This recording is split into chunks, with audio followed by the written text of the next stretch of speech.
Il y a une chose que le diable comprend très bien. C'est la valeur spirituelle de ce que beaucoup de jeunes traitent à la légère. Si la virginité n'avait aucune importance, le diable ne s'y attaquerait pas autant. La pression ne serait pas aussi forte. La moquerie ne serait pas aussi violente. Pose-toi une question simple. Pourquoi le monde pousse autant les jeunes à perdre leur virginité très tôt? Parce que ce que Dieu appelle précieux, le diable cherche toujours à le souiller. Beaucoup de personnes sorties de milieux occultes témoignent d'une chose récurrente. Dans les ténèbres, la pureté est reconnue comme une puissance. Ce que l'Église banalise parfois, le monde spirituel, lui, ne le banalise jamais. Le diable ne détruit pas ce qui est sans valeur. Il investit son énergie là où il y a du potentiel.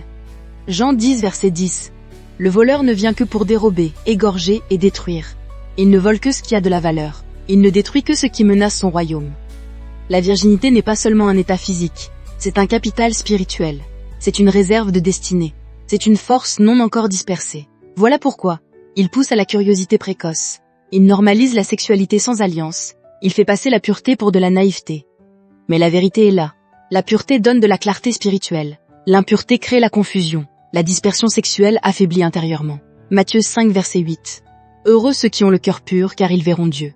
Voir clair spirituellement demande un cœur pur. Et le diable le sait. Jeune fille, jeune garçon, écoute-moi bien. Si on te combat autant sur ce terrain, ce n'est pas un hasard. Si on te fait croire que ce n'est rien, c'est stratégique. Le ciel et l'enfer sont d'accord sur une chose. La pureté est puissante. La différence, c'est que Dieu veut la protéger. Le diable veut la voler.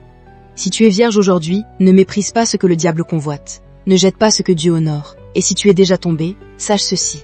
Le sang de Jésus restaure plus profondément que toute souillure. Dieu ne te rend pas inférieur. Il peut te rendre pur à nouveau dans ton cœur et ta marche. Joël 2 verset 25. Je vous restituerai les années qu'ont dévorées.